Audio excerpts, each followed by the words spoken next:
Okay, so welcome back, and we're going to be showing some of the winter flowering cactus in this video.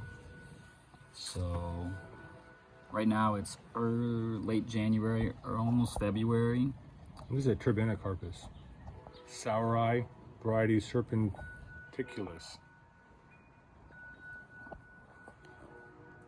I think we got this in the unboxing video, but anyways, they're all flowering, so I'm going to pollinate them and try to get some seeds. How long have we been flowering for? Just a day or two. It's kind of warm weather now because we got this Santa Ana wind.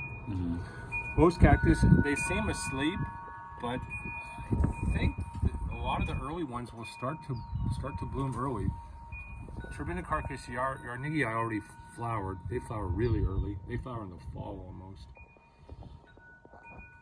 And the other ones are sort of dormant, unlike the conophytums. Okay, but we have some more flowering over in the other bench, right? Yep. Okay, so yeah, these are more Turbinicarpus. This is Schmindikianus, and variety roseoflora means the flower's red. This flower's barely red, but still you can see. If you want to pollinate them, you just get these are called stamens here, and you try to get the pollen on the brush, and you put it on this top part. That's called the pistil. And if you do that, try to deposit it on that white part. That's where the seeds will form. Let's see if we can get some flowers or seeds. And that over there, that's Turbinicarpus andersonii. And they're just one's flowering, the other ones are almost ready to flower. And then these flower really early too. That's a Mammillaria. I think that's magallanii. It was sold to me as Roseocentra, but I think that's synonymous with a magallanii, which is like a lasacanthia type flower. We have some more on another bench. They also flower in the winter. oh, cool.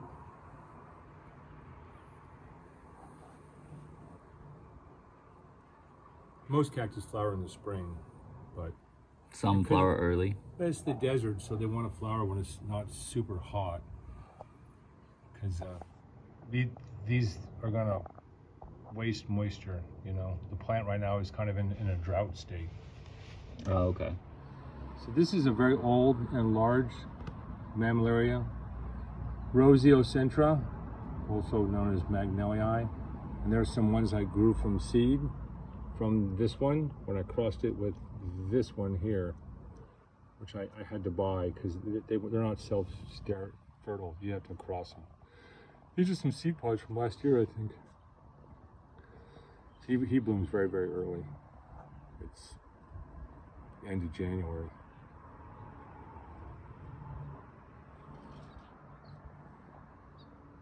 Oh, they're blooming too. Yeah, they bloom when they're very small. They don't get very big. Here's that's a true lasacanthia. It's a neat cactus. I think it's from probably northern Mexico or Texas, Chihuahuan Desert. They're hard to grow. They rot easy. But he's doing good. I guess you could cross them. Maybe something interesting would happen. I haven't done that. These two, they're related. Miniature Mammillarias. And then these guys are flowering too. Yeah. Those are, I've had those plants for a very long time. And Crucigeria, they're clones. They came from a very long, I bought a tiny plant, it got big, started to rot, so I saved the small heads, stems, and they're starting to divide, and they have these little I was gonna say, is that the biggest the flowers get right there? Yeah, they don't get very big. These grow down south in Mexico in Oaxaca. They grow like in gypsum cliffs. They're pretty neat. They used to be more common than they are now. The seeds are really small. And then these guys are flowering too. And this is Mammillaria carmenei. That's another neat cactus from the mountains in Mexico. I think it took a long time to find that one, and Alfred Lau found it. It had been found and they forgot where it was from, and then he refound it. We got a couple of them. Yeah, these are seed-grown ones from this one. Yeah, I like cactus that don't have big spines, as you can see, right? Yeah. They've been spiked enough.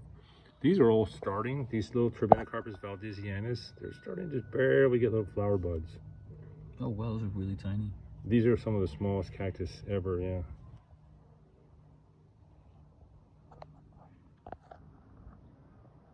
From Mexico.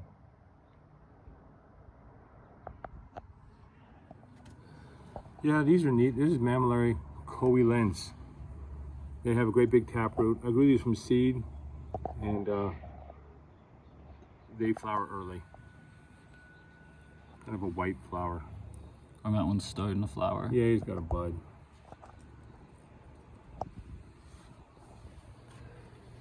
These are Mammillaria schneidiana subspecies Gazilia. I'm probably pronouncing it wrong. They're neat. They have a little pink flower. And here's another one of these carbonades. Was that the same one right there? Mm-hmm. Yeah, someone sent these to me. They were pretty rough, but I got them rooted. Oh, okay. And there's another. Yeah, this is probably a cutting off the top of this one here. They get really tall, so I just cut it. This one would be a nice clump. Spider.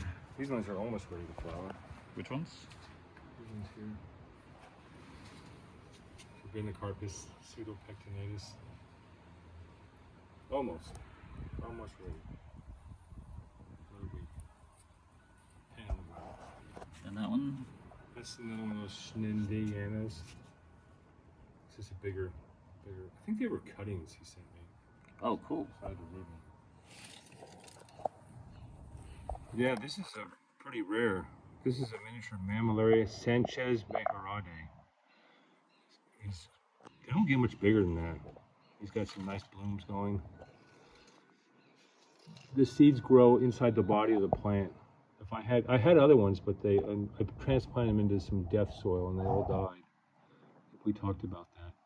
This one never got transplanted, so he's fine. But they're kind of rare. Not that hard to grow from seed. Just rare to find. Yeah, because the seeds are inside the body of the cactus, Oh, and they don't have that many seeds. You can't really produce them in huge numbers. I guess you can graft it and try it that way. Probably okay. that's what growers do. Yeah.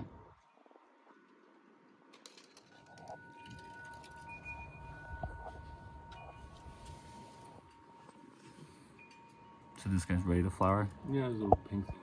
What is this? Mammillaria. That's Mammillaria hawniana. That's common. Easy to grow cactus. I've had it for a really long time. It's gotten somewhat big. It flowers early. What is this? That's Mammillaria pectinifera. It's got a nice flower. This is also rare. These are these little tiny globose cactus from Mexico, like the one we just saw, Sanchez Mejarade. This pectinifera. They grow kind of like underground and they flower in the winter and they kind of just go dormant. What do you mean by growing underground? In the wild, only the very top would be sticking out of the ground. You wouldn't stick up like this. Oh, okay. That's how they kind of protect themselves from the the elements. Anything eating them. They're cryptic. They sort of hide. Oh, okay. Limestone. I think they're growing a lot of limestone. I think this is completely different than the cactus. This is way over from Africa. This is a Frithia, and these flowers kind of, I think the wind kind of whipped it. But there it is. They grow mostly just the top parts. Those little windows is where the sun comes in to photosynthesize. The rest of them kind of grow under the sand. Oh, those little clearer parts? Yeah, the sunlight comes into there and photosynthesizes. Oh, okay. And then That's a Cherodopsis. Another South African, like Almost like an ice plant, kind of. Pretty kind of a neat plant. And that lithop just finished flowering. That's Optica. That's from the coast of Namibia. And it's the form rubra. And if I can get 2 of them to flower, I'm going to try for seeds, but the other ones are downstairs with buds. So, okay. Maybe not this year. The rest of the plants, I think that the conophytums are all done flowering. Yeah, they look kind of done. Yeah, they flower like early in the growing season. And this is the middle of their growing season. Oh, okay. They're all pumped up with water. And then if they get too much water, they'll split. But that's okay. Cool. What do we have here? It's Alanopsis schunzonii. Schunzii. It's pretty common in nurseries and stuff. It's a mesum from South Africa. A winter grower. Pretty flowers. And this one kind of flowers already closing, but That's another Alonzii. Well, I think it's called Alanopsis. Not Alonzii. Alanopsis. And it's I think the second name is Malberganii. and this one's flowers closed. Yeah, that's just a cactus. Okay. Which one did you say was flowering as well? What's that? You said one of them else was this one? No, just these 2. Oh, okay. That's it.